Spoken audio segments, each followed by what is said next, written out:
All right, there we go. We're recording again. We're back with Northanger Abbey with Bryson as a guest today, a real life student who has read some Jane Austen for class pretty recently. Yeah, just at the beginning of the semester. There you go. And who was just saying something. Well, why don't you say the thing you just told us about? Yeah, introduce yourself. We'll start off that way. Yeah. I'm Bryson, a student here at USCL. This semester I'm taking English 283, which is a Gothic literature class. We're going through 6 classics of, it's supposed to be specifically English literature, but we branch off into some other literature from other countries and stuff. And yeah, first book we started with was Northanger Abbey, which is more of a satirical take on the Gothic genre than just some other books. I believe it's Jane Austen's only actual Gothic book specifically. I think is what Dana told me.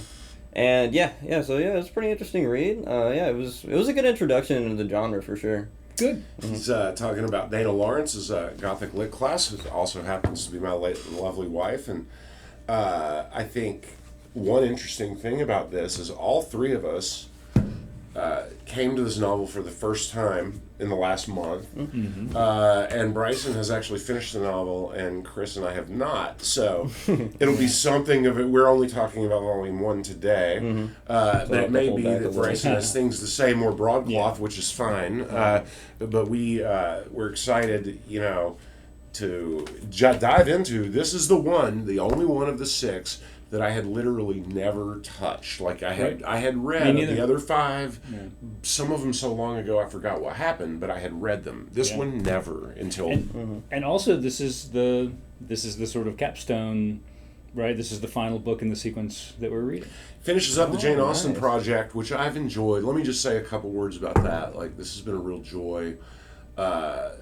Chris and I started off with Thomas Mann, Magic Mountain. That was the first videos we made. Mm-hmm. We actually talked about that weird book by David Foster Wallace, but we didn't record it. A little bit. The whole during COVID, wasn't it? Yeah. What's the name of that novel? Infinite Jest. A big old book. We didn't record it, and we were kind of sad. Somewhere in the stack. Because we said wild things about that novel, and then we were like, you know what? When we do this again, let's record it. So here we are on the 6th Jane Austen book, having plowed through the first 5. And I am definitely picking up what you're laying down, Bryson, about this novel being about. And by the way, I know you're looking for it, so I'll just use your mind. There it is. Yeah. Ooh, that's a big old book. It's a bit of a haul. Yeah. Shout out to our lead. One of the oddly inconvenient details of this book is it's endnoted, so you have to kind of have 2 bookmarks. The endnotes are about a third of the book. And look at all these endnotes that go on with the book. With the main text. So quite a monster in its way. We are we're gonna talk about volume 1 of this one today, and I'm feeling what Bryson's laying down about. It's not really as much my thoughts, of course, of volume 1 was less about, this is a Gothic novel, as much as it almost felt like literary criticism to me, her talking about the value of the Gothic writers while also satirizing it. It was really interesting. It's kind of I've always thought the stuff that's most satisfying to make fun of are the things and people that I love. Yeah, I can feel that for sure. You roast your friends. It's easier. Exactly. It's easier for me to make fun of Pink Floyd, for example. A band that I just might be my favorite band of all time, than it would be to make fun of somebody. I'm not even going to name anybody. I don't want to disparage anybody, but somebody I just don't listen to because you're so familiar with the ins and outs of it. You know exactly how to poke at it. Like you said, you roast your friends, and isn't that kind of how it feels to you guys? She's lovingly poking at Radcliffe and these other writers. Oh yeah, for sure. Yeah, kind of related to the music examples, one of my favorite bands, My Chemical Romance, they have this, their kind of emo, whatever, just atmosphere to them, which a lot of people will, kind of poke fun at, whatever. But to me, I do, but it's because I love it so much. Yeah. And with Jane Austen in this novel, I feel like she puts a lot of depth to the characters, a lot, I feel. And I feel like their backstories are important to what they kind of get up to in the novel. And, well, specifically with Catherine and Isabel? Isabella. Yeah, Isabella. The yeah. friend. Yeah, Yeah, well, specifically with those two, they kind of, like, I don't know, there's kind of a lot of back and forth between the two. They like to hang out a lot. They like to, go around. They, like, kind of immediately, like, meet each other and then click. And then, and they just kind of go about experiencing Bath together. I gotta say, I'm not entirely trusting Isabella. Well, if she feels a little bit less interested in what Catherine actually has to say, then what's the name of the man she's super into now? Tinley? Henry Catherine Tilney. is into Tinley. Yeah, So Henry Tilney. Henry's sister, whose name is Miss Tinley. Miss Tinley. We haven't learned her first name yet. Right. I don't think so. She seems actually more interested in Catherine's thoughts on things than Isabella, but I don't know if that's true because we've only read volume 1. Well, let me take half a step back because Yeah. I think this speaks to something that I've been feeling through volume 1. It does begin with this very kind of lit crit feeling. There's a section very early on that just mounts this defense of the novel. Oh yeah. Early. That I made notes 22 to 23 on our page in our books. So it's like chapter 4, chapter 5. It really takes off 22 and 23 though, doesn't it? Yeah. And there's an awesome footnote by our editor, Susan Freeman. Right, yeah, tell us what you thought about that. So there's this kind of defense of the novel as a relatively new piece of art, right?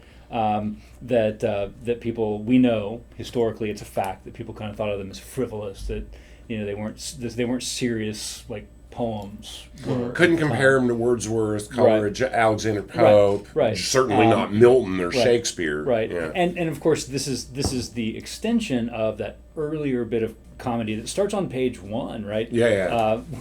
Where there's that kind of like interesting kind of fake surprise where it's like, not only did her mother not die, she went on to have siblings. And there's that whole kind of, she still looks good. It reminded me of, this is a reference that's probably way too old for you, but there was an episode of Friends way back when, like in the last century. There was an episode of Friends where the boys got like the free porn channel, like somehow they got the porn channel for free. I think I do actually know what they're, and they refused to change the channel or do anything to affect it because they thought that it was sort of this moral imperative to not be the guys who gave up free porn. Right. But part of the joke is that their whole vision of reality starts to shift.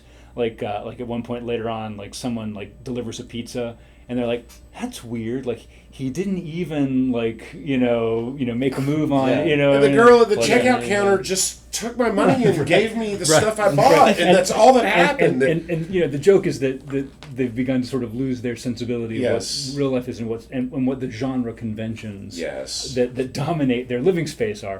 And this is what the very beginning of this book is, right? They're like this is the voice of someone who lives inside a Gothic novel. It's like, exactly. What? How does it work where you're from? And don't you feel that she's not also poking fun at her own canon? I mean, I don't know the order in which she wrote the novels, but this comes last. This is the last. And Anne Elliot, for example, in Persuasion, a huge deal is made about how her mother died in childbirth. Emma Woodhouse lost her mother.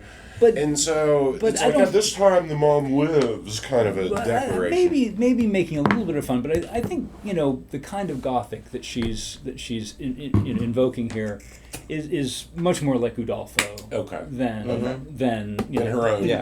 Did you read any of Udolpho? Yeah, we read some as like an introduction. Yeah, so you get a sense of that, and that is like primo Gothic. That's the real stuff. Like that. That's like the mulch that Gothic grows out of, right? But here's what I'm going to say, and I don't know if this is controversial, but I think that one of the great geniuses of Volume 1 so far, not knowing where Volume 2 is going, is that it sort of makes fun of the situation, but then she ends up in an honest-to-God Gothic situation before this volume is done. And I'm thinking of basically the sort of kidnapping and gaslighting that James Thorpe, John Thorpe. I forget her brother or one of them is James, one of them is John. It's a little bit. It is genuinely scary. It is. Yeah. it is, I think, what we would call a Me Too moment. Well, And the sister is an accomplice. Reminded me a little bit of Mansfield Park, the way those siblings scheme, and Henry conquers women and Mary helps him. and it's clear that Thorpe is interested in Catherine in part because he thinks she's going to inherit the Allens' great fortune. The wealth, yeah. It's clear that Isabella is kind of making whatever kind of strategic moves. There's You know, two to kind of moments in the avoid novel. him, Yeah. Two moments in the novel where they physically restrain her. The second time she breaks free, and it's like this very, I think, earned moment by Jane Austen where you cheer. Yeah. Like the second time when she's like, "No, I'm leaving." I'm And, going, you're sitting here reading and they're fictional characters, but you're like, people, she's trying to leave. No, I Yeah. mean, that scene where Thorpe has lied to her about seeing the Tilneys Seeing them go. go, and then they pass by. And He then won't they see them stop. walking. Yeah, and she's like, wait, let me out, and he just like speeds up. I mean, That's is contemporary. I mean, that feels very like buried in the desert outside Las Vegas, 2024. He seems like the kind of guy that would put something in a woman's drink. Yes. And I think that Jane Austen wants you to be afraid of this man. Well, like she's right. representing what we call toxic masculinity today. I would argue that in all of the books we've read, all of the Austen books we've read so far, there have been several creeps, but nobody really has reached the height of wouldn't trust him around my sister for me as Thorpe has. Yeah. I mean, he is a genuine risk. He's not just a creep, he's a risk. Yeah. And I was really intrigued. It took me a second in the reading of it to be like, she's in Bluebeard's castle here. This is not just a funny, because I think It's funny too in well, I places. feel like though, for sure. Yeah. And so much of that funniness is about genre and convention. Yeah. But then she also kind of pulls this neat fast one where she's like, also, I'm going to put you on that roller coaster that I'm making fun of, and you're still going to be scared.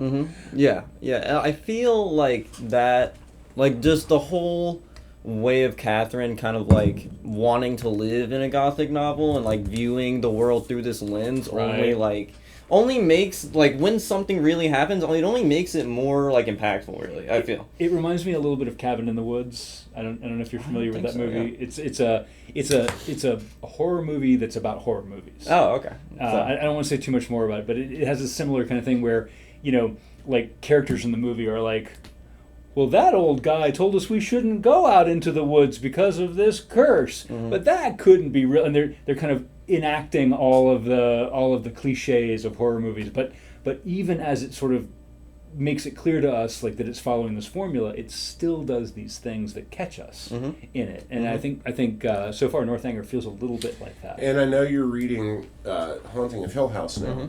Do you feel that maybe Catherine is comparable to Eleanor? Chris and I read that book a long time ago, even though that book's like the 1940s, right? Like 48 or something? Yeah, I believe So would you say, Bryson, let me ask you this, to what extent do you think this novel might have influenced the great Shirley Jackson? I think it could have a lot. We were just talking about this today in class, actually. I'm not super far into The Haunting of Hill House yet. Just because I was on vacation early this week and I kind of fell behind a little bit. But with where I have gone, like Eleanor and who's the other female character? I forget names. I can't remember her name either. It's been a couple of 3 years since we read it. Eleanor. It might have been during Elizabeth? COVID. It might be even longer. It was one of my choices when we were in book club. Theodora, that's what it is. Theodora, Yes. yeah. Yeah, Eleanor and Theodora, I found parallels to, like, Eleanor to Catherine and then Theodora to Isabel.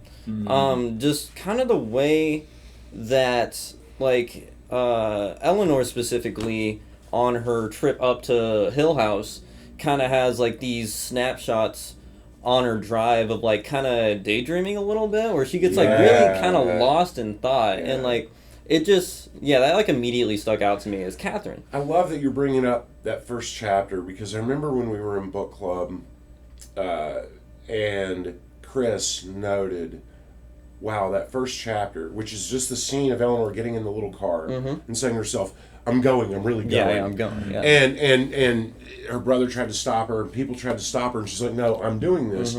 It felt a little bit like an escape, and then along the way, as you say, the snapshots. And I remember Chris just kind of remarking, it's just, if the novel had stopped right there, like before we even went into Hill House, it's one of the coolest things I've ever read. That first chapter's fire. And I think that Jane Austen's first chapter in this is similarly, that's another way I think Shirley Jackson may have been influenced. It's like, why mess around? Right. Like, let's just get going. Yeah. You know, Yeah. this first chapter, you guys, like, not only the thing about the mother living, but the gender bending on the bottom of page 5, where she says, I've never seen Austen quite do this before.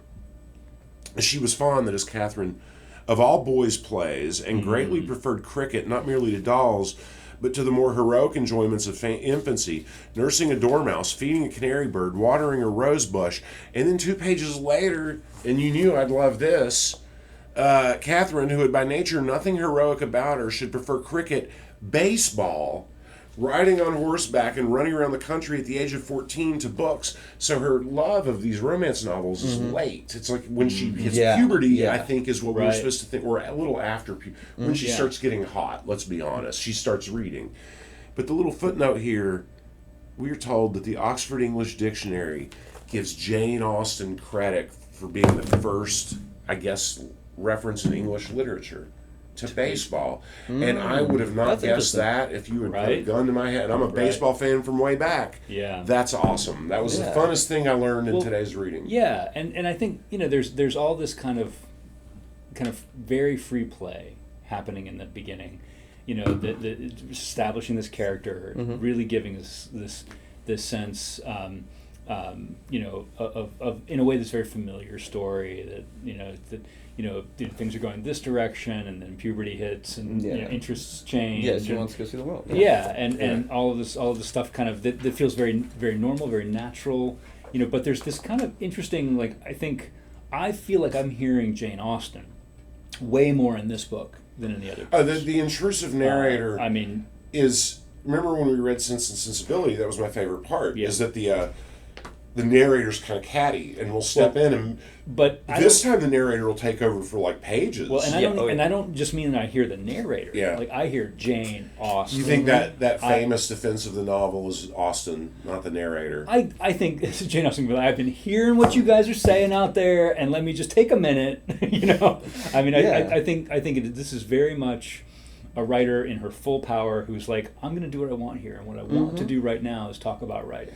So you were about to look at some language on page 22, and then we veered. Would you like to sort of... I think we should talk about that, because the editor calls it an extraordinary passage. I'm sure it's famous in Austen criticism. What do you really think of that moment on 22? So I think there's a couple things. And what I'll first say is I have this very deep interest in genre. Yeah. We've talked about this before.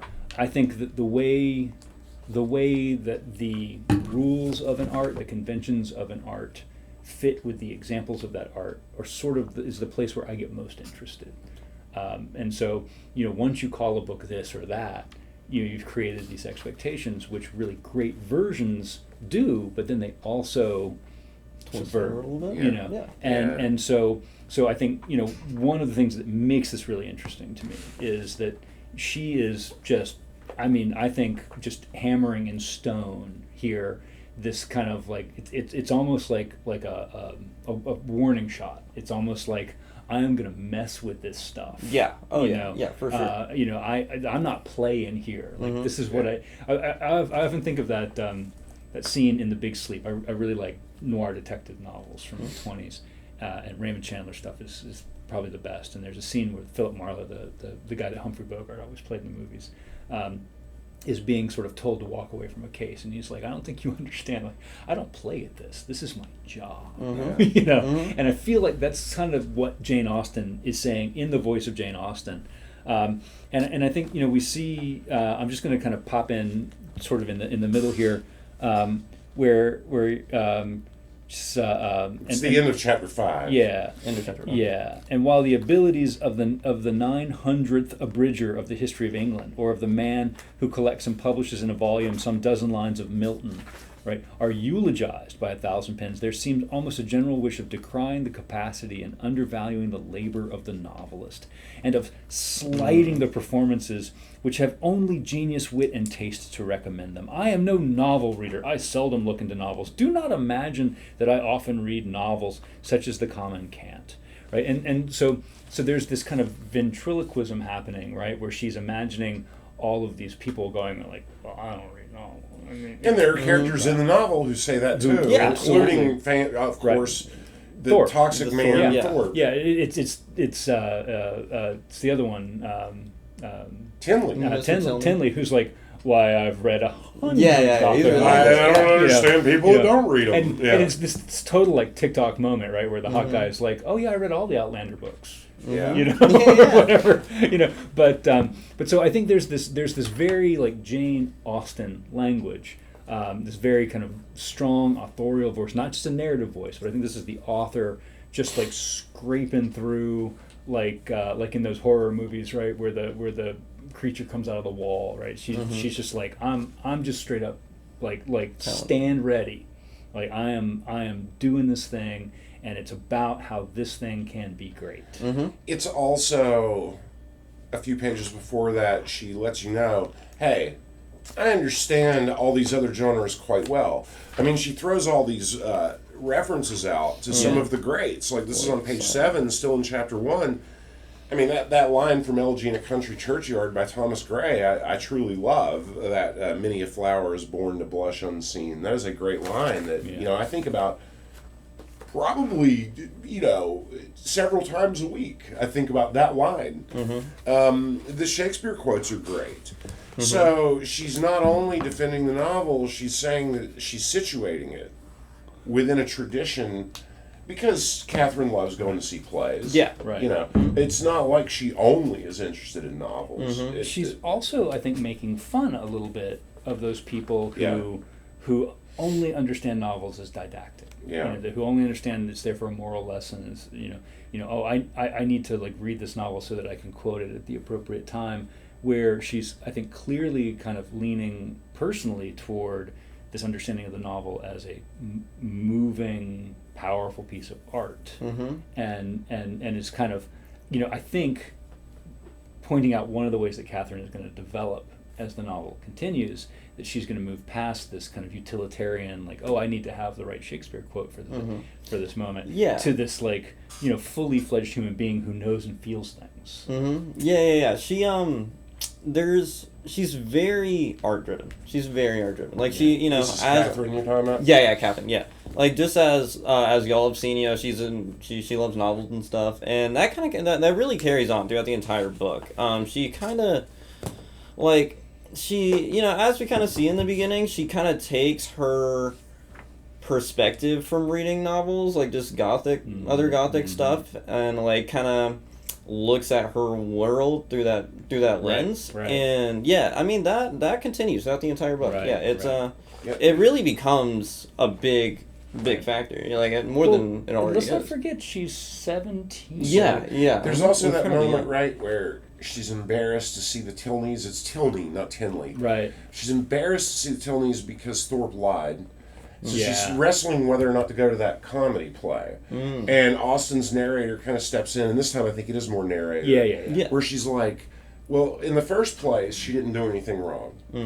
Right? Like, it was Thorpe that lied. Yeah. And in the second place, she says something like, I don't know where it is, but she really wanted to see this play. Right. I liked that. Like sometimes in Jane Austen you meet characters who are using art as a platform for socializing and being seen, which goes back to the Alexander Lady Pope stuff. Catherine and But here it's like, nah, man, like I actually wanted to see the thing. Right. Yeah. And one of the she things loves she it. notices about Tilney is when she looks at him in his box, he's like paying attention to the Yeah. play. Yeah. So you're great catch with her being Well, art driven. And speaking of that, like jumping forward just a little bit from that defense of the novel, and kind of in this kind of similar vein, there's all this drama. I feel like Volume 1 is really defined by this Frank Norris, who complained about the women writers of the early 1900s, late 1800s, as only telling stories that are tempests in teacups, and I feel like, not at all like in keeping with Norris's sort of disparaging sense of it. I think there are a lot of these like tempest in a teacup things, but they're very real, right? All It's through volume life. one. It's what happens in life. It's all these little things, right? But there's this kind of misunderstanding about like being like there's that early awkwardness where she's engaged for the evening with Thorpe, and then Tilney asks her to dance, and she's like, "Oh, I can't. I'm engaged." But it seems like a blow off, and and there's that very, I don't know, you guys maybe have more charisma than me, but there's that very familiar to me feeling moment where you're like, well, I want to explain, but if I explain it, it'll just make it seem more like a lie. Yeah, I get And that. it hurts his feelings at the same time. Yeah, and Especially when isn't Tilney the one that when they do finally dance, he starts comparing dancing to marriage? right. I think, At first you think, this is stupid, and Catherine says, this is kind of a stupid comparison, come on. brother. And he's like, no, really, and then he makes this case. And it's like, what does he even say? Like, it's actually interesting. It's like, wow, dancing does have some things in common with like marriage. I mean, I don't know about you, but like sometimes, I mean, when you guys like go on dates as young people, do you dance together? Because even in the 80s and 90s, we kind of didn't unless it was like a middle school dance. Yeah, You not know? really. I mean, I'd say, like with dating nowadays, with like dating apps and everything like that, it's a weird scene. It really is. But yeah, I'd say it's more about just kind of like experiencing things together, really, as I assume it is kind of across generations for sure. It's really like, I find it's just about like, doing little things like going on a hike or going and playing like mini golf or something like that. Just kind of like a shared activity that you kind of bond together. Lower Doesn't it stakes strike because you you're doing guys- something. Yeah. Doesn't it strike you, and I mean, I'm certainly not criticizing your generation, because I think this stuff was already gone by the time Chris and I were young, like long gone. But like, okay, in Austen's novels, people do these kind of shared experiences. They do go on walks and hikes and carriage rides, and they have picnics. They do this kind of stuff. But like, they also do dance, like Pride and Prejudice But had these it. dances are the core. Do you guys think that maybe we got ripped off by like not always dancing think with that. women? I always Maybe. think I that. never Like really it thought is of a it like very that. intimate thing to like hold a person and dance with them. This is one of the few complaints I will offer about the sort of the modern age. Yeah. I think that something happened somewhere around the turn of the 20th century. Yeah. Maybe a little earlier. Yeah. And maybe it happened in different timelines in the U.S. versus Europe, but something happened where dancing became this like expression of your individual artistic self. Right. Before that, Like pop stars, for example. or whatever, right? But before that, dancing was this thing that everyone had in common. That there were like 10 dances, everyone knew them. Yeah. You got into a room, everybody pushed the furniture to the edges, and somebody started playing music, and everybody knew what to do. And now it's kind of like excluded a little Yes, bit. and it wasn't about necessarily being extra graceful. I mean, you've seen the movies. They're all just like da, da, da, da, da, da. It's not fancy. It's not athletic. It's just this thing you can do, and I think we absolutely got ripped off. I think as a younger man, I was involved in cotillion. I don't know if there's actually cotillion is mentioned in. It is. They Volume have one 1. like on Sunday or something. But where I grew up, cotillion was this this kind of upper class social thing where girls on the verge of becoming women were sort of trained to how to behave in these kind of formal social Very settings. formal, yeah.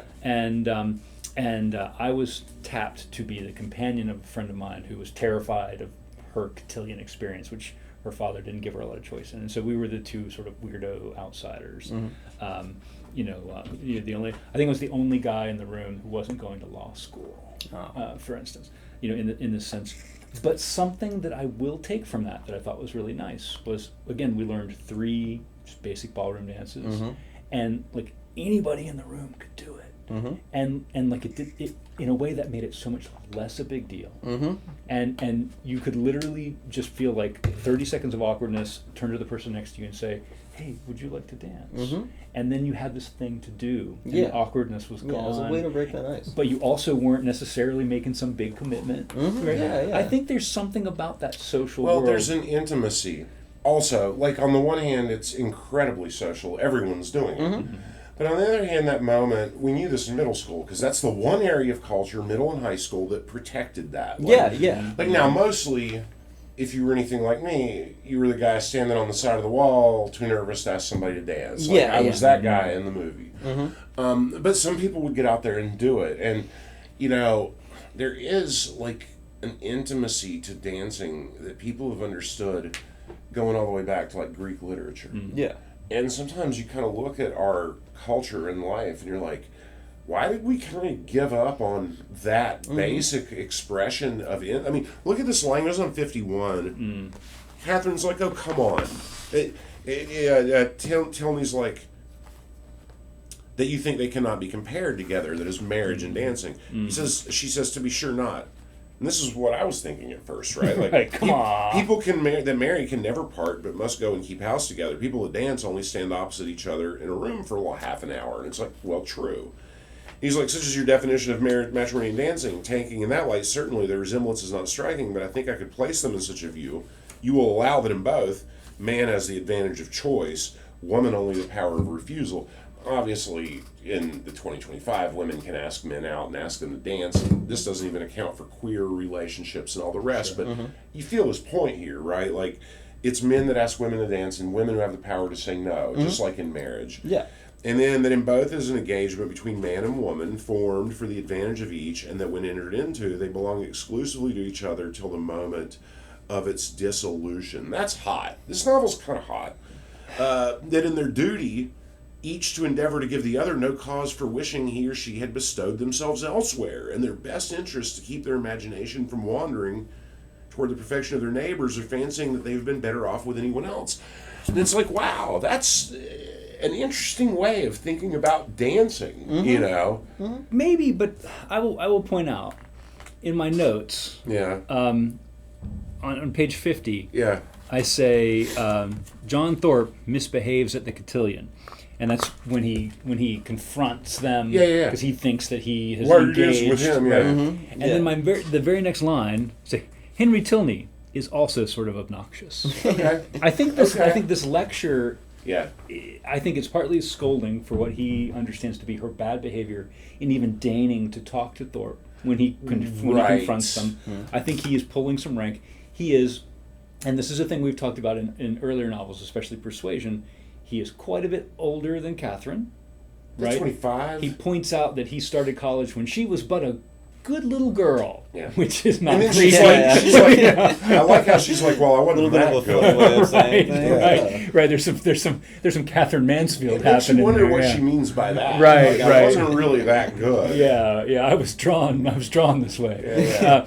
But so I'm of two minds about this. I understand there is a kind of smoldering something there. I'm like, oh, that's what we're doing for this next half hour. This is real.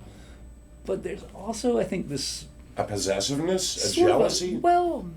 maybe a superiority, a kind of like, let me give you this lecture real quick, that I find off-putting in a lot of ways, but it also speaks to this thing that happens slightly earlier that really caught my eye, where there was that kind of, and it's part of this speaks to, there used to be a historian on campus who was really, really into tango, like would go down to South America for like a month in the summer and like really get into tango, and he would do these kind of impromptu classes. And one of the things he talked about a lot was in tango, like a lot of things go unspoken. So if you want to dance with somebody, and they do still conform to these old sort of Adam Biggs, gender right? standards, yeah. Yeah. But the culture still conforms to these gender standards, and so the idea is if you're going to invite a woman to dance with you, you just It's kind of just look, make this look, Mhm. and then she either gives you a yes or a no, and it's all very subtle, all very whatever. Yeah. And we would practice this in his classes before we got to the actual dancing part, and I always got it wrong. Like I would think that I was getting a no and I was getting a yes, and and it creates this exact kind of anxiety and sort of sort of confusion, then you feel like you're a jerk no matter what, because you're like, well, he just asked me to dance and then he walked away, after I said yes, but I thought she said no. Right. Yeah. And there's this part of me that's just like, this is just bullshit. Yeah. What's up with this? Why don't we just like more enthusiastically say yes or no? Yeah. But Catherine has this moment. This is right at the beginning of chapter 8. It's 34 in our book, where she's all freaked out about this like engagement versus not engagement for the dance. And it's right at the bottom of the page on our book. To be disgraced in the eye of the world, to wear the appearance of infamy while her heart is all purity, her actions all innocence, and the misconduct of another the true source of her debasement. This is because Thorpe has engaged her and then like walked away to the card room, right? So now her dignity's hurt because she's seen not having anyone to dance with. Even though she said she's engaged, Yeah. right? So it sounds like she's blown off Tilney. Yeah. And it's really that he's not behaving right, and all this. And so the true source of her debasement in one of these circumstances, which peculiarly belong to the heroine's life. So she's still thinking about through the lens of this book, right? And the thing that really sort of clicked with me there is this is Quixote. This is that like mock heroic of Don Quixote, where he's like, where he makes everything into this issue of honor. He makes everything knightly and chivalrous and all this. And my instinct here was to roll my eyes. Yeah. And just be like, come on. Yeah, because this book is like, it's all about society, like social norms and. But she's what do you not mean wrong. by that, though? Like social norms in society? Not necessarily social norms, but just like social, like how people view you socially. Like they want, like Catherine really wants to keep up her image, I guess, like her status. Yeah, her status. Yeah, exactly. So like I feel like because of that, she's kind of careful in the way that she engages with other people, and she worries a lot. Yeah. Oh yeah. There's all this internal. All this internal like anxieties going on. Yeah, that was like one of the big themes of this novel to me was just the view on like just anxiety in general and how anxiety is part of the tone of the novel, you would say. Yeah. Like the reader feels anxious. They certainly the moments where Thorpe is physically confining her, but also moments like that in her own mind, and it makes you anxious. That's another thing I think Shirley Jackson does in Hill House. Let me ask you this, because I know you're taking this book for class, and did you guys talk some about Austen's feminism in the novel? Some of that is related to Chris's comment, but also later with Tilney, when Catherine feels embarrassed because Tilney knows lots about drawing. And Catherine's like, I don't know anything about it, and she feels stupid, and the narrator comes in and she's like, little did Catherine know that that's what men want. They want men to be pretty, but not that smart. Like, did you guys talk about that in class? Because that in our edition is on page 76. It's like in the middle of 14. Austen writes, here's the part I'm thinking of. Well, you look for it. The advantages of natural folly in a beautiful girl. I don't know if the narrator's being sarcastic here or means it. Have been already set forth by the capital pen of a sister author, and I think here she's definitely talking Ratcliffe. Maybe herself, as the footnote says, with Emma Woodhouse. It's Frances Burney. Okay. Okay, Frances Burney, and says, to her treatment of the subject, I will only add in justice to men that the larger and more trifling part of the sex, imbecility in females, is a great enhancement of their personal charms. There's a portion of them too reasonable and too well informed themselves to desire anything more in a woman than ignorance. But Catherine did not know her own advantages, did not know that a good-looking girl with an affectionate heart and a very ignorant mind cannot fail of attracting a clever young man unless circumstances are untoward. And so I wonder, like, if y'all talked about that. What do you think of that as a young man in the world today in 2025? Do you think that way of looking at women still applies? In general, I'd say no. But yeah, we did definitely talk about that. Just like feminism in this novel, what Jane Austen is saying through this novel, and we took a look at that for sure, and just how just like, how male dominated the society is and was back then, and like compared to now, I would say no, it's not that like specifically, but I just feel like men, just because of how men have dominated, like, just everything basically over a lot of time, there's like this kind of chip on some men's shoulders that like they kind of like expect, like, they just like view themselves as higher or more intelligent or stronger and stuff like that than women, and like, And you will see in this kind of like trad movement on YouTube and some of the conservative rhetoric that will warn women against getting too educated. Yeah, Or moving exactly. too far in their career because you're going to repel men. Yeah. Sometimes it's about men don't want to marry a woman that makes more money than them. Yeah, which Like, is, first of all, as a guy, I'm like, that is ridiculous. Exactly. Like, I would, love. Yeah. Like, but then the other part is always, like, you don't want to come off like you know more. Yeah. And so I know that way of thinking didn't die with Austin's time. It also seems to me that by the time Chris and I were young, and I think we had made progress as a society there, and I think in your moment we've made even more. Because, I don't know, man, like, I knew a lot of women in high school that, like, wanted to attract men and also wanted to do well in physics and were not embarrassed by it. Like, I think even by the 80s, that was... But now I'm wondering if Austin isn't saying all the way back in 1819... this is bullshit. Like, Well, what do you guys think about Well, that? I think if you flip back one page, Yeah. right, before they get to drawing, they're talking about history, Yeah. and how Catherine doesn't like to read history. Yeah. Catherine's her name. Oh, Catherine's the heroine. Yeah. I can't, Yeah. The other woman's name we don't know. Isabella. No. Henry's sister, Mrs. Tilney. Oh, yeah, Miss Tilney. Tilney, yeah. But yeah, Catherine admits that she doesn't, she says, I can read poetry and plays and things of that sort, and do not dislike travels, but history, real solemn history, I cannot be interested in. Which I have to say, I feel some sympathy for this position. Like, in our generation, right, there's this whole thing where like men will only read history. Yeah. And often only World War II history. Or like Roman history, Right, Civil War. Right, Like there's certain right. things. Yeah, there's Yeah, like the yeah. meme of like middle-aged fathers picking either like World War II memorabilia or like Yeah, something it's like else. it's time. in that Get the same- New Balances. In and, between, mowing the grass with a beer gut, he collects Civil War memorabilia. Uh-huh, yeah, that exactly. seems to be manly in this Right. way of thinking. Yeah. But in this moment that seems actually very free of this anxiety, in this moment that feels very just kind of like honest and open, Tilney says, I am fond of history. And she says, I wish I were too. Which I think, this is a phrase I want to learn more.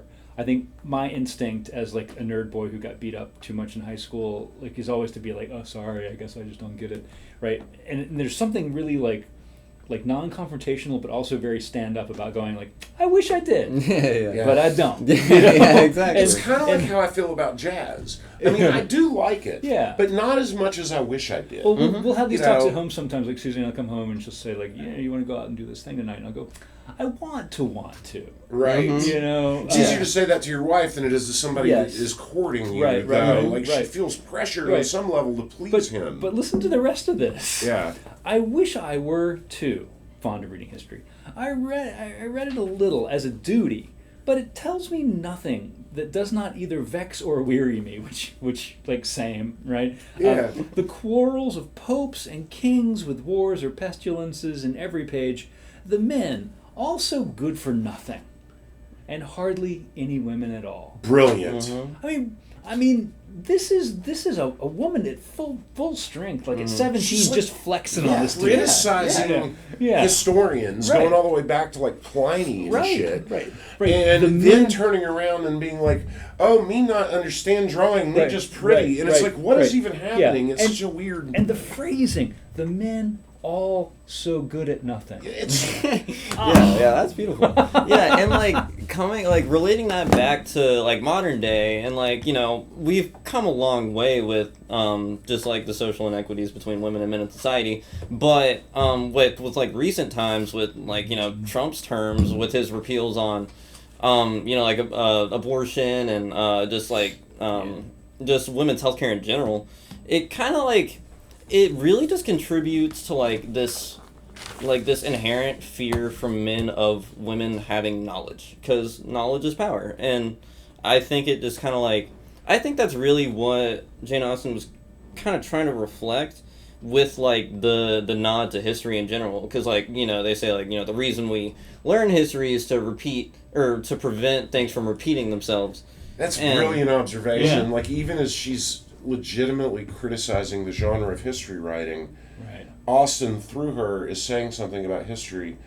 Like, okay, so do you really want Catherine to also be nothing at all? Mm-hmm. Or don't you like her? I mean, I feel like Austen's over your shoulder being like, don't you like this young woman? Don't you think she's pretty cool? Like, do you really want to relegate her to a footnote in a history book by some boring dude? Or would you like to see her rock and roll a little bit? I mean, does that feel like that goes with your point? Yeah, for sure. Like, it's just Catherine just like she's so into what she's into, and I just think that like it's so like it's repeated throughout the novel that she's into novels, she's into all this stuff, and like it's a big part of her, and she's really passionate about it. And I think it's not an accident that this all comes out when she finally gets this day with the Tilneys after this kind of scary, uncomfortable Thorpe, And if I can just add something, she gets it by being aggressive in a way that no other Austen heroine. Yes. She's like, okay, this is messed up. Like the narrator says at one point, she practically ran across the street. And I sometimes, speaking of Friends, one of the things that always bothered me about Friends was that Ross was always the needy one and Rachel was always the one dangling the carrot. Except there is this beautiful moment, maybe my favorite episode ever of Friends, where it is revealed that it was Rachel that came on to Ross when he got her pregnant. I don't know if have either of you ever seen that one?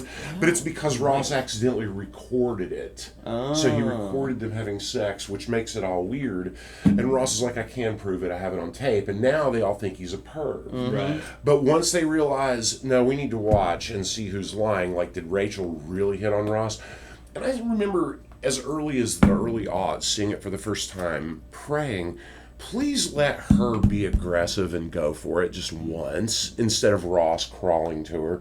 And I'll be damned if they didn't do it. And then the camera cuts to Ross when it's revealed and he goes, now I'm so happy. and it reminded me of this, like, I like it when a woman goes and gets what she wants in an early novel. And Catherine's like, no, I will make this right. Like, I will run. And it's such a I mean, it's this kind of like Tom Clancy, she's like busts past the servant, gets out of Thorpe's, grabbed her arm before that. Well, and invades these people's house. Yeah. Like, no, you need to know. You gotta tell him right now. She's all like breathless. What kind of chaperone or whatever it's called is Mrs. Allen? Like, it seems to me that she's an enabler. I mean, when Mr. Allen rolls back in, she's like, oh yeah, that was untoward. And it's like, dude, you weren't protecting the 17-year-old girl at all. Well, I'm glad you brought that up, because that is an interesting feature of this, right? That Mrs. Allen is terrible.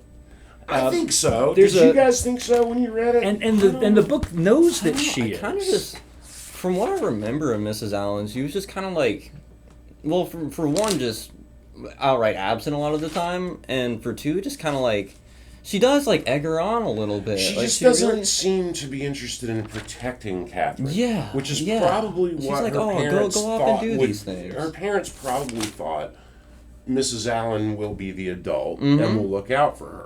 And I kind of feel like it's actually Mr. Allen, even if he's not always right and if he's condescending, he at least comes out and he's like, look, you can't just go riding off with this Thorpe guy. He's bad news. That's how the novel almost ended until the marriage proposal, So the novel absolutely burns Mrs. Allen. Okay. This is in chapter 9. Okay. Page 40 in our book. It's about 2 paragraphs into chapter 9. They're at the Pump House, which I keep having this dissonance, right? Because there's a restaurant in Fort Mill. A good restaurant. And they're at the Pump House, and Catherine has all these kind of like motives that have to do with the Tilneys and sort of reconnecting, because things have already gotten kind of weird, and she wants to kind of like reattach all of her social stuff, and so she's kind of like trying to put that. It says her plan for the morning settled. She's going to like reconnect with Miss Tilney and kind of situate this walk that they're going to have, right? She sat quietly down to her book after breakfast, resolving to remain in the same place and the same employment until the clock struck 1, right? Because she's waiting for the Tilneys to come, right? And she's reading her novel. And she's reading Adolfo, right? Yeah. Right. It says very little incommoded by the remarks and ejaculations of Mrs. Allen, whose vacancy of mind and incapacity for thinking were such that as she never talked a great deal, so could she never be entirely silent. Wow. This is so damning. This is so like if I heard someone say this about me, I would have to just like go away to a new town. I mean, this is so.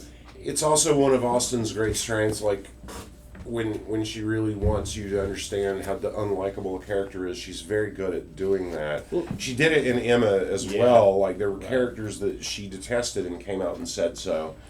Well, and it just occurs to me. I don't. This is. I'm going to get not needlessly technical for a second here, but I think this is a chiasmus, which I find are often like these really powerful, like when you have these kind of paired structures, but it flips around.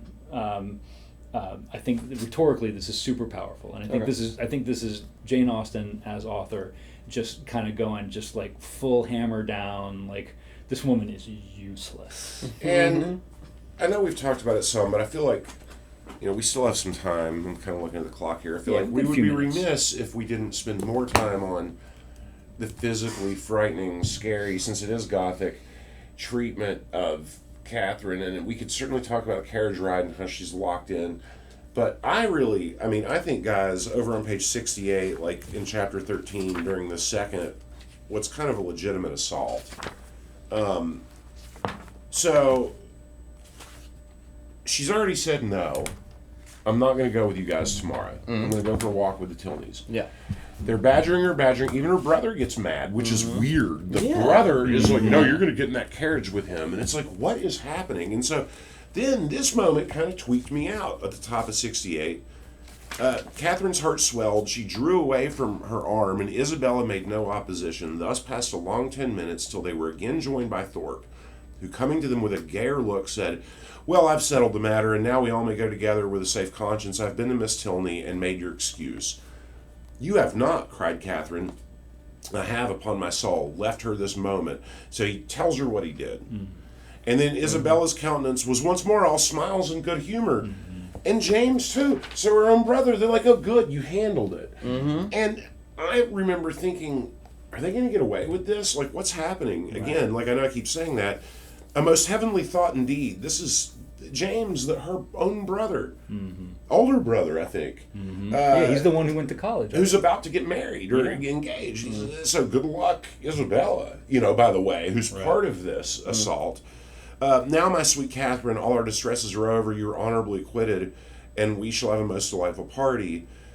So first Catherine says, this will not do. I cannot submit to this. I must run after Miss Tilney directly and set her right. And then these two paragraphs are just fire. Isabella, however, caught hold of one hand, Thorpe of the other, and remonstrances poured in for all three. I was legitimately tweaked. And this was today I was reading this. Even James was quite angry. So they're ganging up on this 17-year-old girl. When everything was settled, when Miss Tilney herself said that Tuesday would suit her as well, it was quite ridiculous, quite absurd. I love the next line of the next paragraph. I do not care. I don't think there's an Austen heroine in the first 5 novels that speaks this way. Yeah, like Samuel Jackson needs to be the one delivering that line. Mr. Thorpe has no business to invent any such message. If I had thought it right to put it off, I could have spoken to Miss Tilney myself. This is only doing it in a ruder way. And how do I know that Mr. Thorpe has? He may be mistaken again, perhaps. He led me into one act of rudeness by his mistake. Let me go, Mr. Thorpe. Isabella, do not hold me. And then she breaks free. And so that to me feels like a powerful moment that I just want you guys to talk about, like just thoughts on, is there feminism there? What else is going on? Like, what are we saying about it? Yeah, I think it's just a nod to Catherine's like willingness to be independent, really. Like she kind of like, she hangs around with Isabel a lot, and like, but like, with this specifically, she wanted to go on that walk. She wanted to do that. She didn't want to go with them. And I think she, it's just like, It's just a kind of nod to her, like standing her ground, really, like, being confident in what she wants, and I feel like that really does come into play later with some stuff that happens, and don't you think, just to add the footnote to what you're saying, don't you think that part of the art of this is that scene, Austin makes sure it's long. Yeah. Like, you want it to be over. You want them to stop. Mm-hmm. You want that. You don't want that conversation to keep going. Mm-hmm. And Austin's like, exactly, and that's why I'm going to keep it going. I'm going to show you how precarious a woman's situation can be, even when you want this moment to end. Like, did you feel that way? That was part of the anxiety? Yeah, she really gets into that just uncomfortability of being in that situation, not wanting to be in that situation, and well, yeah. I mean, part of what stands out to me there is it really highlights some of the difficulty of being young. Other people are always telling you what to do, and telling other people what you can and can't do, and and so there's this infantilization of Catherine by these people who are, by the way, like 3 or 4 years older than her, right? And then. But it's not unlike a high school student going to a frat or sorority house. It I reminds me of that. I was going to say, it was like in my high school, there were those seniors who would date freshman girls that everybody was like, it still rings true today, right? And you're saying that still happens? Oh yeah, for sure. Right. And it's still weird. And like half the cafeteria is like, but at the same time, like one of the things I like about it is it's not just, oh, poor childish Catherine. Like, one of the things she's doing is, even as a kind of relatively inexperienced, not fully formed, human, she's drawn this kind of line about like, no, I'm honest, like whatever setting else, that boundary. whatever else, like she's like, you're not going to go speak for me to them and make up a lie. Right? I mean, like, because it seems like she's up for a good time in whatever kind of like fair way, I mean, she was not opposed. She really wanted to go see this castle. It made her think of Udolpho, but she also was like, no, I made a promise, and I think that there's this really interesting kind of maneuver there, where on the one hand she's a kid, but on the other hand she has like already achieved this very adult moment where she's like, hey, you made a promise, and that means the other thing just can't happen, and it sucks, but you made she's making this adult, responsible sort of decision. The kind of decision that too many adults in Austin are unable to make. Well, and I'll point out, like, it also marks her as the one serious person in this circle. Yeah. Because one of the things that we find out before Volume 1 is over is, they go on this trip anyway, but they don't even make it. Like, it's not even back they end up getting drinks. Yeah. And then it's actually Thorpe, I think, that defends heavy drinking, isn't it? Well, earlier he's like, at Oxford, and he goes to school with James. Right. And isn't that right? Like, she goes to school with her brother, and he's like, we drink a lot. She kind of like thinly kind of like cautions him. She's like, oh, I've heard you guys drink too much at college. And he's like, hardly any. I mean, just 4 pints a day. Yeah, he a lot. does this thing that a lot of potheads used to do when I was in college, and we said it and we meant it. Well, if everybody would just smoke more, the world's problems, we wouldn't have all these wars. Of course, all that's bullshit, right? Like, but I mean, at least I would say it's 90%. I mean, there might be some truth there that it would help some people that are sociopathic, but he's like he kind of makes that case for drinking. He's like, oh, England would be better if everybody was drinking at least a bottle a day. And it's like, dude, like, what are you doing? Like, and he's calm down. He's so recognizable. Yeah. Like, we all knew that dude. Yeah. When we were like 18, 19. Yeah. Right? He was the guy in your freshman class who wrote the essay about like, why is the drinking age 21 if I get drafted when I'm 18? Yeah, that kind of stuff. And it's not that that's a bad argument. It's just that there's a type that takes it so serious. Just kind of like the stereotypical like frat guy, really. Yeah. Right. And the unserious, what the narrator calls him a rattler.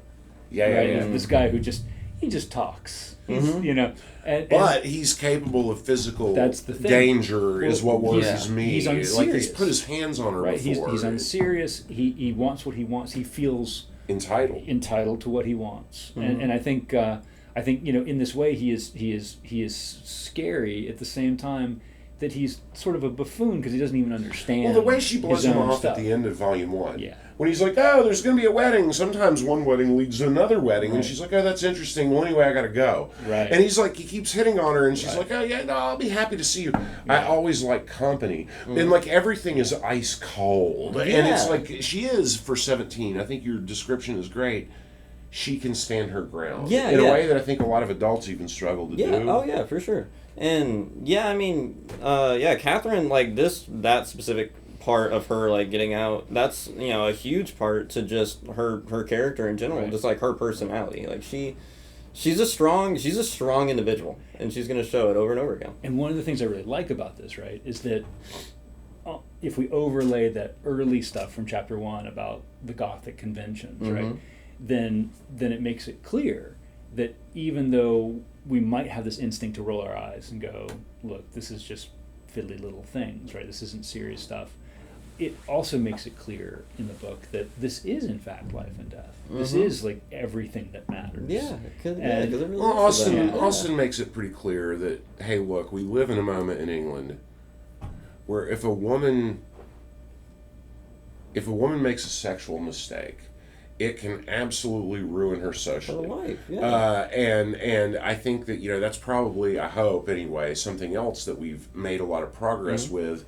in terms of how we treat such topics. But Catherine's very aware of that. Like, her sense of the importance of her dignity might seem old-fashioned to us, right? It might feel to us like it's one of those double standards where, okay, so she can't have any sex, but also, I still feel like we can admire her being like, no, they're my choices, they're my life. Like, I don't want to do that, so therefore I'm not going to, right? Like, I did make this promise, or no, I'm not going to flirt with you anymore. Like, I'm happy that my brother is engaged. Great. Yeah. But let's not act like this is going to all of a sudden make me and you closer because of that, you know? I gotta say, I mean, not having gotten into volume 2 yet, I wouldn't bet a lot of money on this marriage happening. Right. I think there's danger. I wonder too. I think the Thorpes, I was thinking about the names, right? Catherine Moreland, right? Which goes along with the Gothic stuff, right? Where it's always this person running across the moors, you know, being That's a chased beautiful by cat. monsters. Yeah. You know, and so what's a Thorpe? You know, it sounds it sounds blocky. It sounds it sounds blunt. Right. Like it's something your older brother does too. You're like, oh, he Thorped me right Yeah, here. exactly. You know? It's kind of a very thinly veiled characterization move by Austin that what they both want in the end is more money. Yeah. And I don't think that the Morelands are loaded as the Thorpes think they are. Yeah. Yeah. So, you know, when Isabella, who I might see differently, but because of the other Austin we've read, I already deeply dislike her and distrust her. Yeah, that's and fair. if she emerges as like great at the end, I'm always pleased when that happens. And Chris and I've talked about that on some of these other videos when a character surprises you, like in wrestling, what you would call a face turn. I love that. Mansfield Park almost gives you a great one and then takes it away from you. Yeah. But Isabella does that whole speech about how I don't care if James has money or not. We'll go live in a cottage. Like, I don't even like London. And you just don't feel like she's telling the truth. Yeah, because she's not. You know what I mean? Like, And- you feel like she's lying, don't you guys? Yeah, Like, oh, yeah, you yeah, know she whether is. she is, but we feel like she is. And like with Isabella, like I definitely see like how you like just right off the bat meeting her character like wouldn't like her. Yeah. And it's interesting to me because like at the very beginning of this book, like I was really into Isabella's character. I was like, oh, you know, she's pretty cool. You know, she's helping Catherine. Yeah, she's helping Catherine out, like showing her around the city and like all that. And then They didn't know anybody. But yeah, you know, and like didn't it give you pause that like there would be moments where she would be like, "Oh, I wish I could spend time with you, but I gotta go." Yeah, yeah. And she would never really Say why. listen to what Catherine was on her mind. Like it felt, did it not feel a one-sided, little dominant? Yeah, it's incredibly one-sided, and like that's kind of what I noticed throughout Volume 1 was like there's just these little snapshots. With one of these times being in the carriage where and there's like these snapshots of Isabella just straight up just not being a good friend. Like she's just really not. And I think that's part of times. what makes your catch about Theodora and Eleanor so Yeah, great yeah. because it's been a while since we read Hill House, but if I remember right, It's a similar dynamic. Theodora like starts off very much charming Eleanor. Like they paint each other's toenails. I remember that scene, and they get scared together the first time. But am I right to remember that like by the time you're about a third of the way through the novel, Theodora's kind of bossing Eleanor around a little bit and not really being as nice to her as what we wanted? Just not believing her is sort of what I believe. Okay. Which is this kind of like, yes, kind of condescending. And maybe I'll be interested to see when you finish that how well I'm remembering that character, but it felt like there was something about her that wasn't that sweet. It was like a superficial sweetness. Yeah. Well, I mean, she's Which got is what designs. you get a lot with Isabella's got designs, and I think that allows for I think it would be a win-win for her if she could also be friends with Catherine. But that's not really why she's there. Yeah, she's just trying to get close to her brother. Right. I do think we're supposed to believe, though, that the Allens are wealthy. Yeah. And that Thorpe had a point there when he was like, oh, well, Mr. Allen doesn't have any kids and he likes you a lot. Maybe you're his goddaughter. And even though we know, because of interiority thoughts of Catherine, that's not true, it kind of dangles before the reader. Maybe Alan is going to leave everything to her. He seems to like her, He worries about her virtue and honor. That's the classic really Jane Austen switch, right? Yeah. Is the heroine like makes this decision to be happy instead of rich, and then some old guy keels over at the last minute and makes her rich too. Gets the rich husband, even though right. Which is what Isabella's trying to do. But one of the things Chris and I point out about Austen villains, particularly the women, and is that even as we've been bashing on Isabella a lot, I think it's fair to say, I think, Chris, you said this about a character in Sense and Sensibility, but it was like, oh, I'm sorry, I thought the goal here was to get all the money. Like, why am I the bad guy? Like, you set us up to, that's what women do, like, and I got it, and now you're mad at me, like, what, like, remember that, like, don't hate the player. So that kind of Isabella, if we're to take seriously, I would say, the complexity of Catherine having to pretend to be dumb sometimes, but secretly being really smart, I think it's also fair to take seriously that Isabella, too, is trapped within this kind of social construct where what does she really have except her beauty and her charm? Like, to conquer the money, Well, at the end of the day, right, one of the things that I think is really interesting about almost all the Jane Austen we've read, maybe all of it. Although my memory from the earlier novels has gotten it's been hazy. a minute. But what I think is really interesting is, these are lower level rich, right? These are not it's not the royals, right? Right. These are lower level rich, but still pretty rich, right? And you know what it would be like? It would be stats. like some of the wealthiest people in Lancaster. Like the wealthiest people in Lancaster are certainly not Lancaster, South Carolina, are certainly not the people who run the state. They're probably not on par, for example, with the wealthiest people in Charleston or Columbia, and they're definitely not going to be on par with the wealthiest people in Silicon Valley in California. But they're still doing really well, and they have say. But the nice thing about that, in a way, I suppose you could say it's a bad thing as well, but I find it a little bit comforting, is, they're not so rich that they aren't sort of trapped in this system. They aren't the kind of rich where they make the system, right? They're the kind of they're the kind of rich where they win in the system, but they didn't build it. Right. And so in a way, everybody is a victim, right? And so if you're feeling kind of tender one day, you can just be like, well, Isabella, is doing the best she can, and it looks with the cards she was dealt. It looks villainous to us now in 2025 because yada yada. But way back when, But it also leaves you the freedom to be like, but Catherine didn't feel like she had to do that, so maybe there were more options, and so it opens up this complexity. But Austen complicates all that by doing the magic reward at the end of every novel. I mean, we talked about but this. Catherine with doesn't know it's coming, and neither did Fanny in Mansfield Park. And right. Mary Crawford was treated as this horrible woman that had to be punished because she's like sexually vivacious. Yeah. And Fanny gets like all the money and marries her first cousin, and we're supposed to be okay with that. Right. Who's been, by the way, preparing her to be his wife since she was like 8. And what is it in Pride and Prejudice even where like Darcy's known Elizabeth since she was like Am I confusing? And It's Darcy, not Knightley. Knightley's an Emma, right? Yeah, I think so. It's Knightley. It's Emma. Where Knightley has known Emma since she was a little girl, and he's always like, "Oh, I never remember when you were 8," and it's like, well, then why are you into her? Right. You know? Yeah. So the women are in a pickle, as it were. Yeah. They're like kind of trapped in society. Like they have this specific societal role that they kind of like they have to appear to, or if they didn't, they would just be completely going against like everything that's in their Right, it's society. unthinkable. Yeah, Right. exactly. And Yeah. Catherine, let's not act like Catherine doesn't have to play the game some. I mean, it's true that she stands her ground, but But at the she's end of also the day, part she's of the still- world that she's Right, part right. of. It's not like she's going to go be a bohemian and be a Right. gypsy, Right. which She we stands meet her gypsies ground in other to novels. be like the kind of respectable woman she wants. Yeah. But she's still being a respectable woman. Yeah. She's going to be an for sure. archetype within the society that you guys are describing. She's going to be a type that others would be like, oh, that's one of those good women. You know, they'll recognize that. They'll be like, oh yeah, she's one of those that like has her head on straight. You know, but you can be that in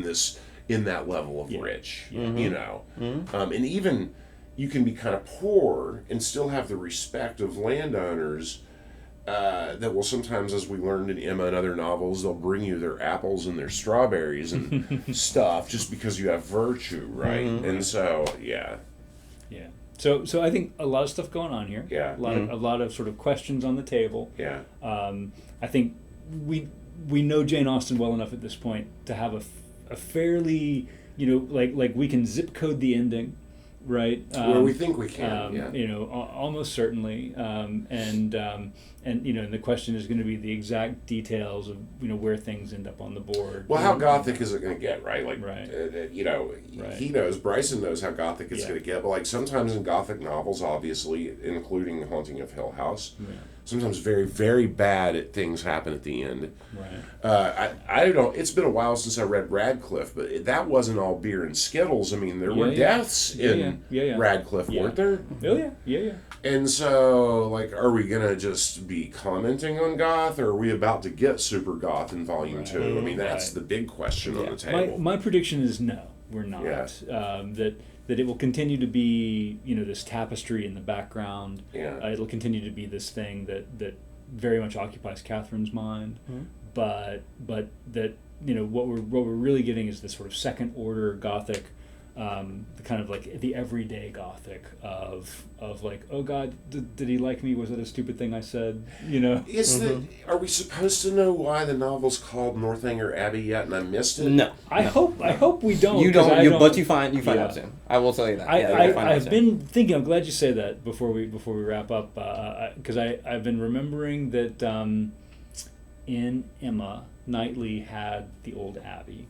Yeah. And that was how we knew he was rich. Yeah. You know, and so I've been wondering if one of the things the suggestion in the title maybe is that there is some rich waiting to emerge. It's the second novel of the 6 that's named after a place. The other one is Mansfield Park. There's only it one. 6 or is it 5? Well, the Sense and Sensibility, Pride and Prejudice, Emma, Mansfield Park, Persuasion, and this. Right. Okay. Yeah. And of course, Sense and Sensibility, Pride and Prejudice, and Persuasion all have similar efforts with the titles. Emma's the only one where she's named after the woman.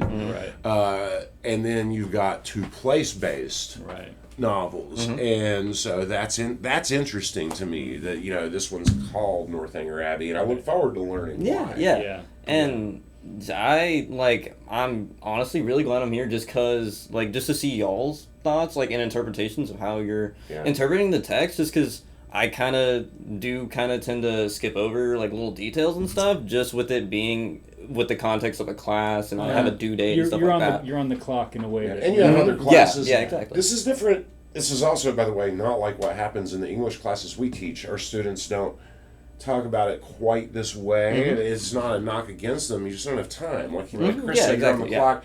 Like, the best you can do is be like, everybody can say, oh, this moment stood out. We'll talk about it for a couple of minutes, and the next student, you know, and there'll be good comments, but you really can't go as deep as you can. I think this is one of the conventions of the kind of video we're making. Lord knows the internet's filled with them, and it's hard to get traffic. There's probably thousands of podcasts about Jane Austen that exist in this world. Yeah.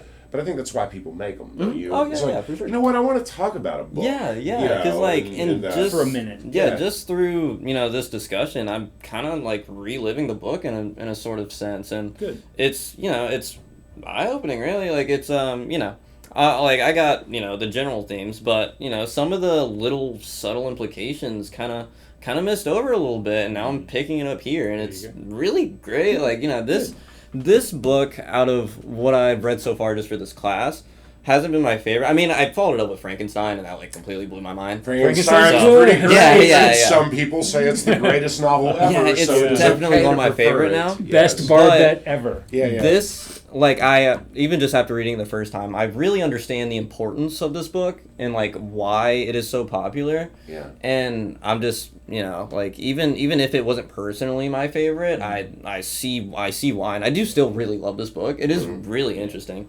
and It's I mean, great when you take a class, isn't it, where you read so much good stuff that you're like, yeah, that's good, but I like the other stuff better. yeah. I mean, that's a testament to the kind of choices she's making too. I mean, she's giving you Frankenstein, Haunting of Hill House, this, and that's not even it. So it's an embarrassment of riches that you're getting in that class. I'm getting a great Well, introduction to this genre. And my prediction is a year from now, 2 years from now, when something happens that makes you think back to this, you're going to remember it a little bit differently and be like, man, maybe I did like this one more than that. Yeah, one. yeah, That it'll yeah, kind of switch up possibly. on you in your memory once it's had some more time to Yeah, bubble. just just like with just growing and learning new things and gaining new perspectives on it. It could very well change. It could very well change. And like this book is still like so interesting. Like the main thing I really liked about just reading the Gothic books that I am is just how fast they tend to pick up. Like this one's a little slower, but like pretty much like first, second chapter, you're in it for sure. Yeah. That is a great point. We've talked a lot about pacing. The first book we read was Sense and Sensibility, and I was just raving about how it speeds you, because I'm a slow reader, like always, and I'll be honest, like I did all of the reading for today, all of the homework. It was 87 pages. I just read it today because I was just too tired yesterday. I've been sick, and I was like, I got up this morning, and that's all I did today. I've been, I just started at 8:30. I took some breaks to do some other work, but I found myself able to plow through it and remember it. Yeah. And that is a gift on Austin's part. Yeah. Like, I don't think I could Testament to do the writing. 87 pages Well, of most people I read in one day. Like, probably I would not. I remember when we started Mansfield Park, Yeah. just feeling outraged. I'm like, what is She slows you down. what is this? Yeah, she slows you down a couple times in that book. And this one, so what you're saying is the first chapter you felt was a little slower because you're getting used to the language, and then once you get it though, you're Exactly. Yeah. That's I just like this book specifically was my first introduction into Gothic literature and just this kind of older style of writing. So yeah, it was very new to me, and it took a minute to adjust to. But yeah, for Absolutely. sure. Like once I became comfortable with it, it started flying. It goes by quick. Well, I will say I think I'm hard pressed to think of anybody who does a better job with dialogue than Jane Austen. Yeah, we've been saying that for like over a year. Once people get in a room and start talking in an Austen book, it's just like Yeah, you just rip through it there. It's why the genre of romantic comedy, which she's also pioneering as a novel, can be so powerful, and even shows like sitcoms like Big Bang Theory. I don't know if you've ever watched episodes of that, but you know how snappy the dialogue is. It's one of the real strengths of the show is the dialogue. It's like one zinger after another, and yet it all interconnects, and in the end it makes sense. It plays into this one. She can do that, in writing, and I think that sometimes is harder to capture. Even for playwrights, that's hard. Dialogue's hard, man. It's like, you have to decide, do I want it to sound like how people talk, or do I want it to sound like the way my people talk? You have to make that decision as a creative writer. And whichever one you pick, I think you get in trouble if you aren't consistent.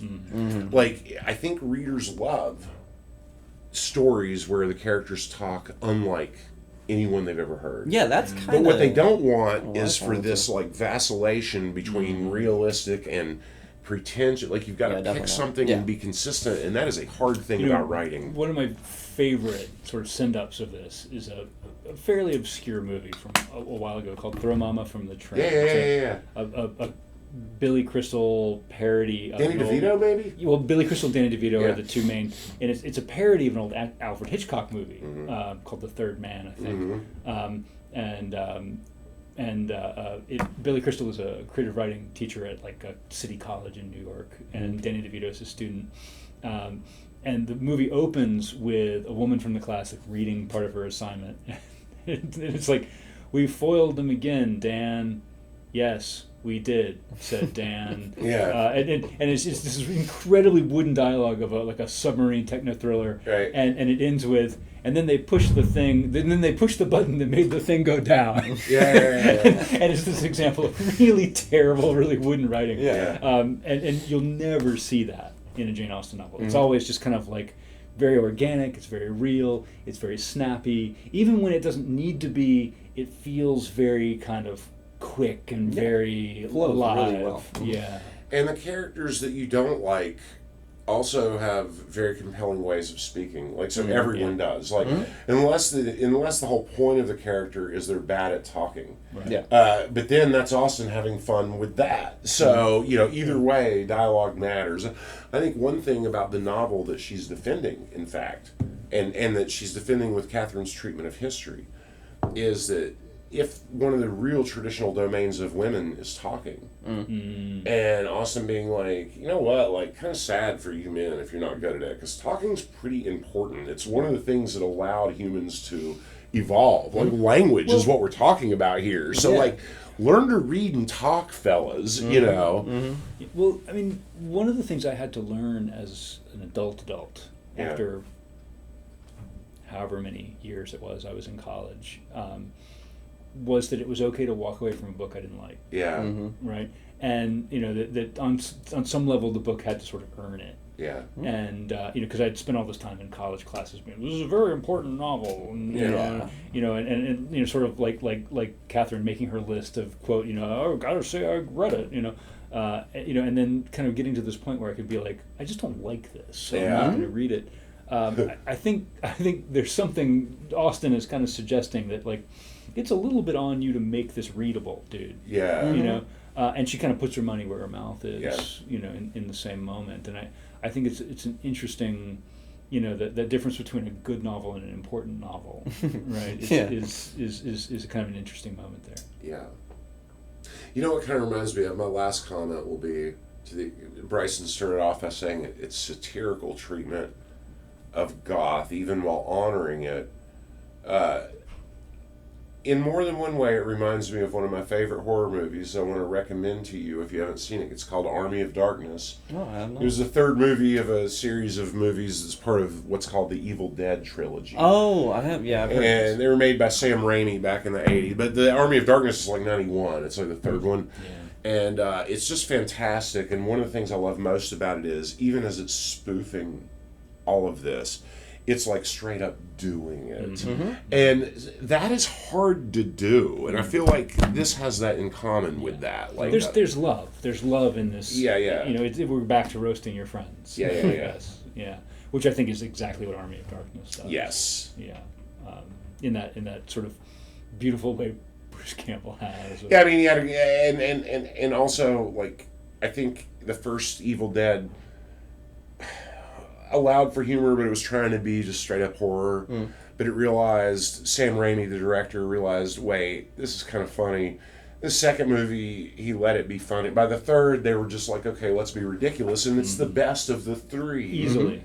So, yeah. That's interesting. That's interesting.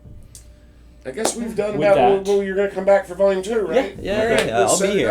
We'll see you guys for Volume 2. I think you guys are going to be very just intrigued by the rest of this book. I feel like, just the observations y'all have made so far, I think y'all will love to see what happens, really. Yeah, I'm excited. I love being proven wrong. We've talked about this before. We've often made predictions in the first video. And then we'll be like, oh, that's not what happened when we reconvene. Yeah, I kind of feel like that's the best part, honestly. Like, I like to Everyone does just Yeah. kind of like predict what happens, and I kind of like being wrong, honestly, Yeah. more than I like being right. Absolutely. Well, in a way, right? If you're right, it kind of suggests that the novel didn't need to be written. Yeah, You I know? kind of, yeah. Yeah. You're like, oh, Yeah. obviously it's this. I And like then a when good it's surprise. not, it's taken you to this new place. Mm-hmm. So. Mm-hmm. Yeah. All right. With that, we'll schedule something